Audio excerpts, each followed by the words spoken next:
ministerija tą įsakymą atšauks, nes jis tikrai nelogiškas, niekad neteka vanduo visų griovių iki viršutinės briaunos. Yra reglamentas, žinom mes tą puikiai, kad jis negali apsemti net ir melioracijos žiočių, melioracijos rimtųjų žiočių. Ar Žemės ūkio ministerija renkėsi šitą įsakymą atšaukti, nes taip jinai prieštarauja saugomų teritorijų įstatymui, kuris yra nustatęs apsauginę zoną 1 metrą.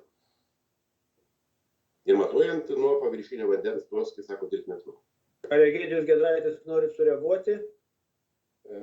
Donato Dudučio čia klausimas yra žemės. Aš tikrai nesusipažinęs. Aš tik gal tą pačią progą noriu pasakyti, kad deklaravime mes nieko nekeičiam. Iš aplinkos ministerijos kol kas apsauginių juostų nesam gavę ir galios pernai metais buvusios, tai nuo melioracijos arba sureguliuotų upelių 3 metrai, šiemet galios nuo griovio šlaito, o prie nesureguliuotų 5 metrai. Viceministrė, mes išnekame, kad ne nuo griovio šlaito, o nuo, sakykime, veidrodžio, nuo viršutinės vandens altitudės. Nes dabar skaičiuojame nuo briaunos.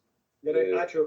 Žiūrėkit, viceministrai, jūs gal susitarkit dvi ministerijos, kad vandentaka yra aprašyta europiniuose dokumentuose, kas yra vandentaka. Ir tai yra tai, kas yra vanduo. O nuo jos jau tada matuojami visi atstumai. Tai yra parašyta ir angliškai, ir lietuviškai.